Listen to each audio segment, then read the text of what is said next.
Once Prince of Marseilles and Primogen of Milwaukee, Carna ultimately formed her own splinter cell from Clan Tremere. House Carna, as other Tremere dub it, speaks for freedom from the blood bond and against the tyranny of the pyramid and the hard-coded misogyny present in the Tremere. Around the time the pyramid's head in Vienna intended to drop the axe on Carna and her band of rebels, the Second Inquisition paid a visit to the Grand Chantry. Without the shadow of the pyramid, House Carna draws increasing numbers of anarchs and disenfranchised Camarilla.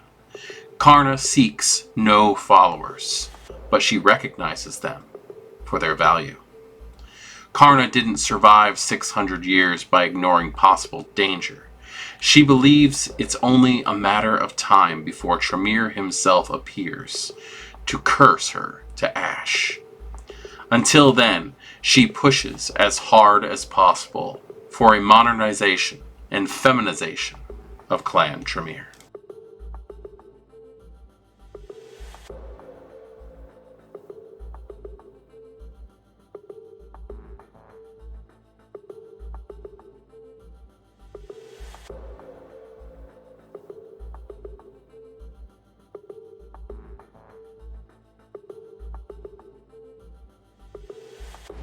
Carna is probably one of my absolute favorite NPCs for Clan Tremere. She's interesting. She's not a good person, mind you. She does things that are horrific, just like most vampires do. She's a wonderful example of the fact that there are no good guys in this game.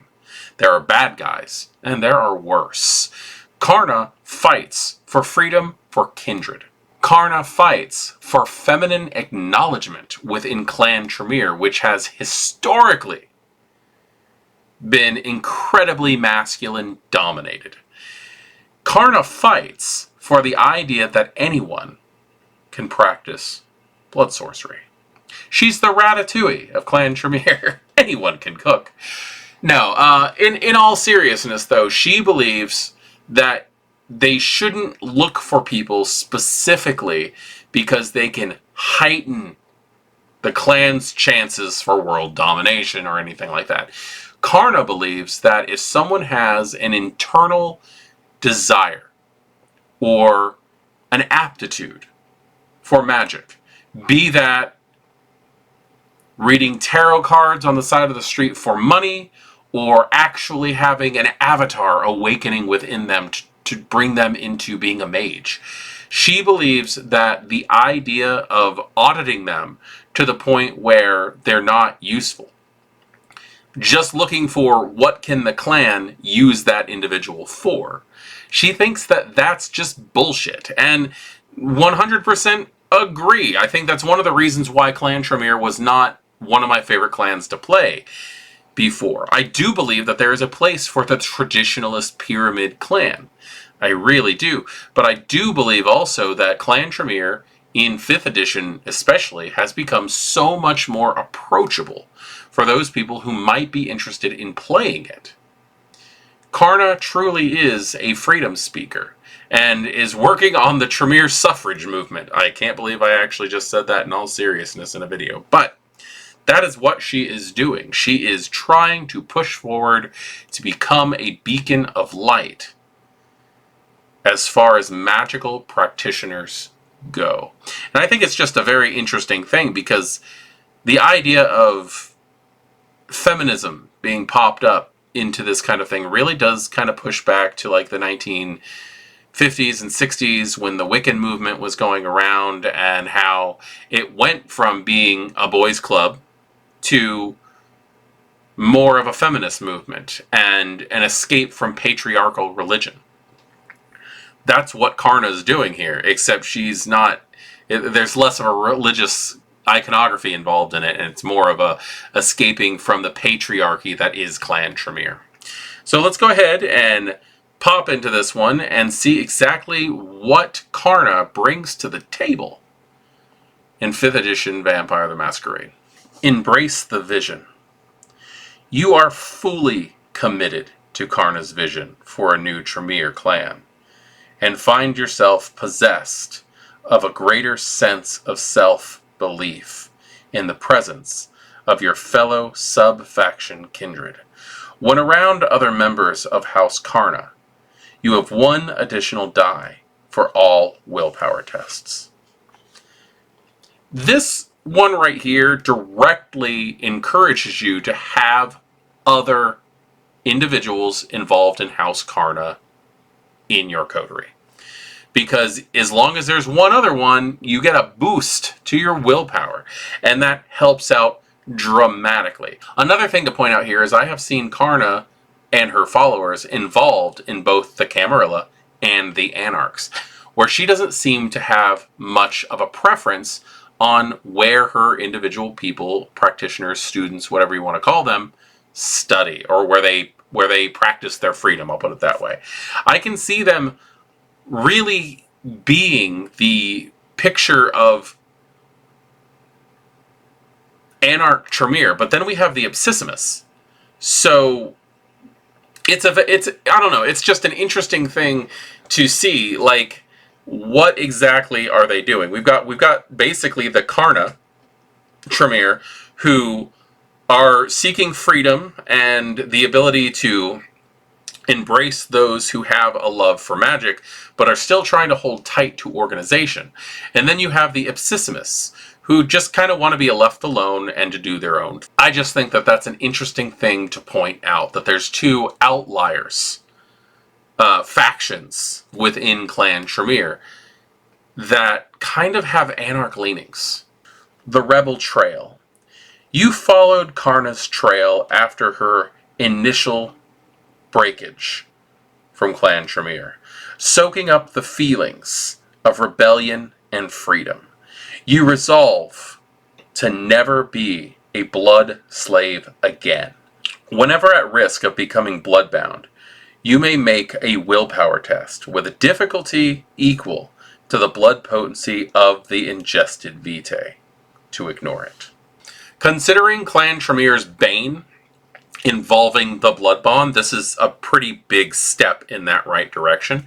And it also holds true that Carna is working towards breaking the blood bonds. I'm a huge fan of the way that this level works. The idea that, I don't know, there seems to be a pattern of willpower as far as Carna's lore sheet goes. It'd be interesting to see if that continues on in later levels. Unorthodox Rituals. Carna gives of her sanity or her soul to fuel her magic. Instead of divesting her vitae in hermetic orthodoxy, your understanding of her process enables you to perform rituals in the same way. You can perform one known ritual per story without the need to expend blood, but on a messy critical, you also become deranged in some way, typically becoming intensely paranoid or fearful of blood until the end of the story.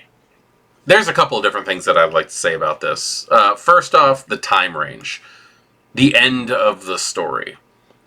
It's really hard to point out in long-running chronicles what that means, because I tend to run games that are a time flow. I guess that's the best way of putting it.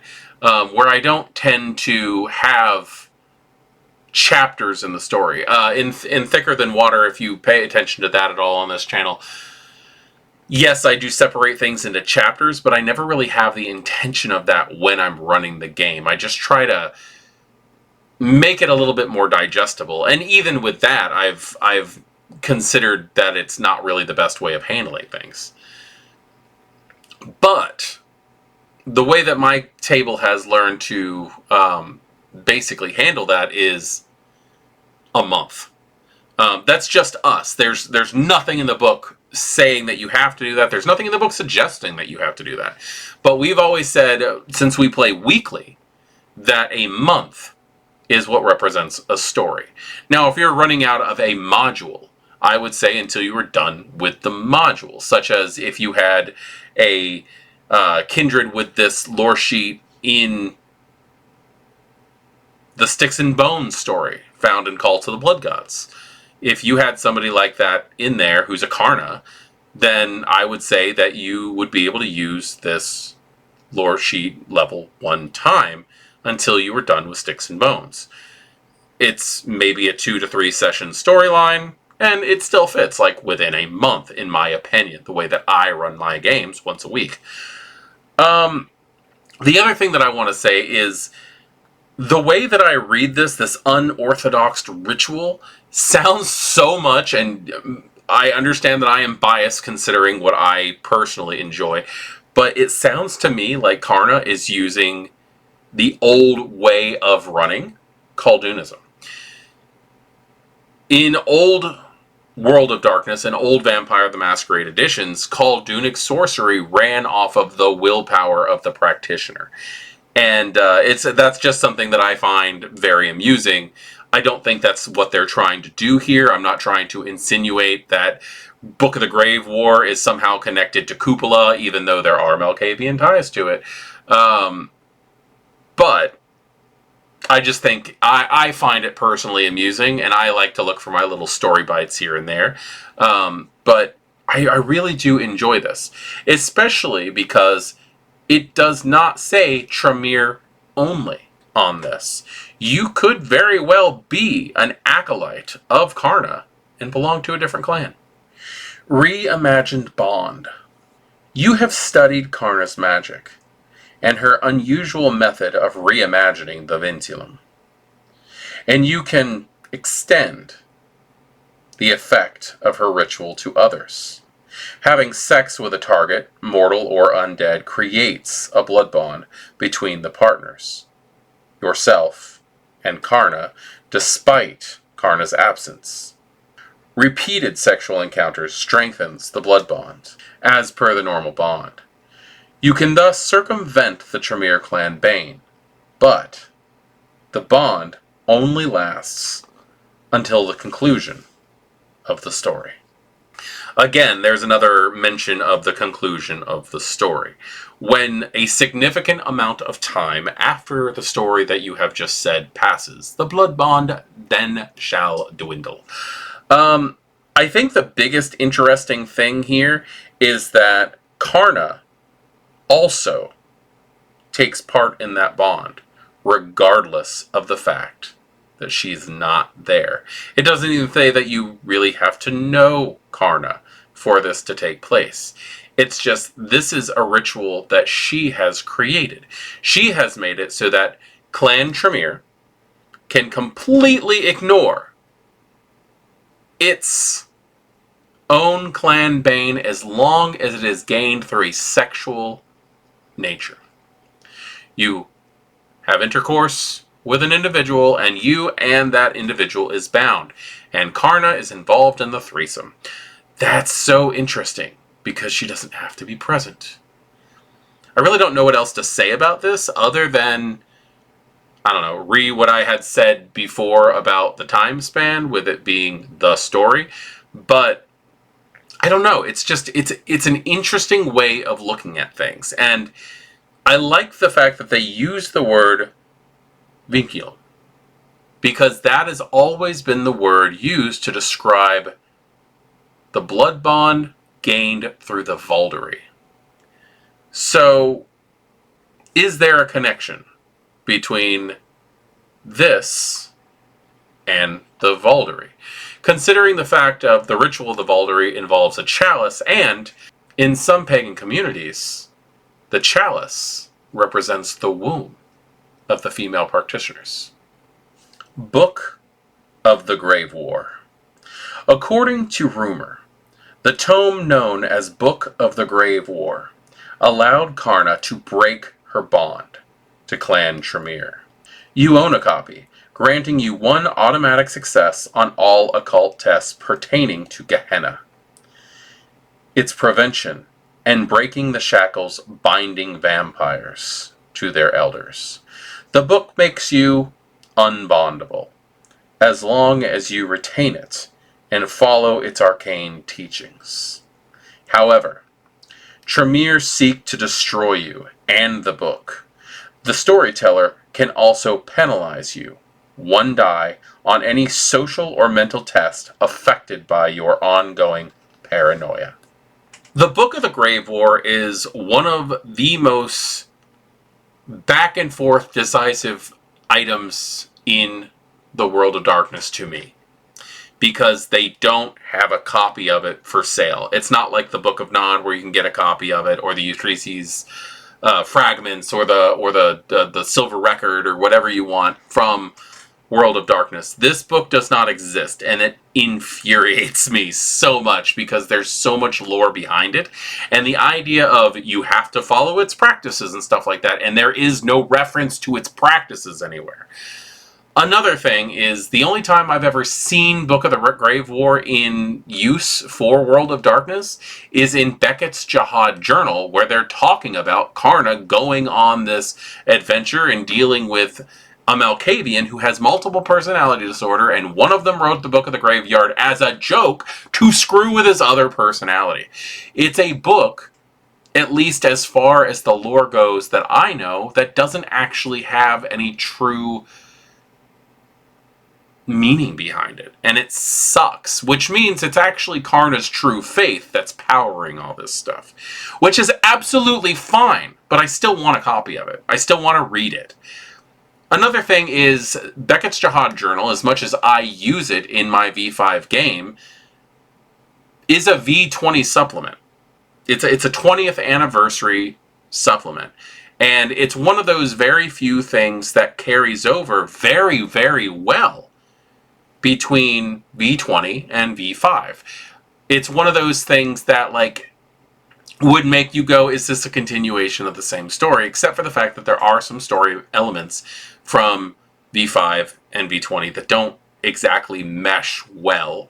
And I've actually used them anyway, just because so much time has passed. There's no reason why some things could have happened. In example, I have referenced a failed independent alliance in my V5 games, where the Hekata are now the Hekata, Giovanni involved, wrapped into it, and the Ministry, previously the followers of Set, are part of the Anarchs. I had said that a couple of years prior to all of this happening, they had tried teaming up as his own safety, but due to the fact of the Sabbat having run off for the Gehenna War, it kind of fell apart because it wasn't needed as much anymore. So I've been able to justify things in my games for that purpose.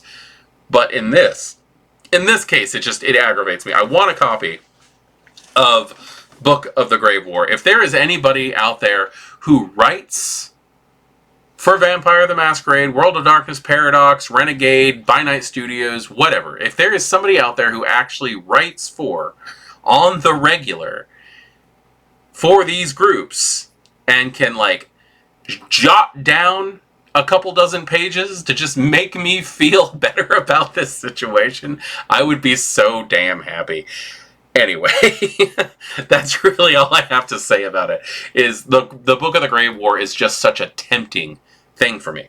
Now, sorry, I've completely bypassed the thought process of this, but the idea that you gain an automatic success to all occult tests pertaining Gehenna, that's interesting, because most of the time, if you're doing anything that's an occult test involving Gehenna, it's most likely a lore roll more than anything else. There's really not going to be much in the ways of blood sorcery or even Oblivion that deals with the concept of Gehenna itself.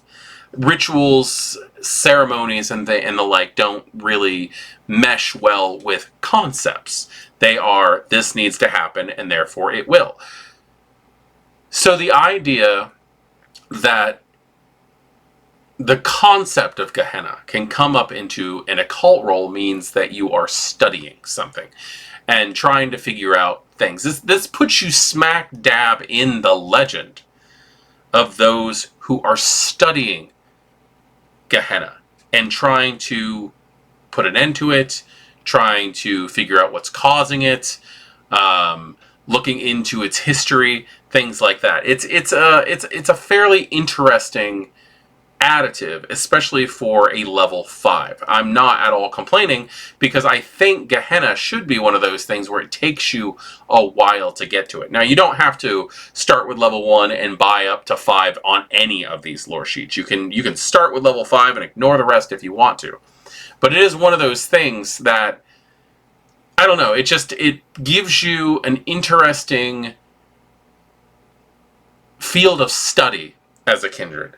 Now, also, the idea that you are being hunted down by Clan Tremere and they want to destroy you and that book adds so much of an idea, because I'm assuming that these are Pyramid Tremere. These are loyalists to the old guard, and that sucks, because they're going to have tricks up their sleeve that most characters are not going to have. They're going to have rituals that they don't share with the younger. And this is going to open up a whole world of possibilities when it comes to what the storyteller wants to put the player through. So if you want to take this lore sheet, consider this. You could very well have terrifying enemies coming after you at this level. So that was the lore sheet for Carna in Vampire the Masquerade 5th edition, found in the core book. And I'm very happy to have redone this one, because this is the very first video that I ever made where somebody said in the comments that I need to remake it. And I made it a couple of years ago, so I'm very sorry that it took me so long to get to it. But like, the sound quality was awful and you couldn't even hear what I was saying most of the time. So I'm really glad that I got along with this.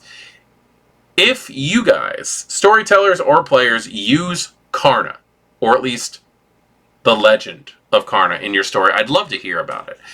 This is the kind of thing that, like, I don't know, it's just a story that has always caught my interest, but I don't have that many Tremere that I'm running at the moment.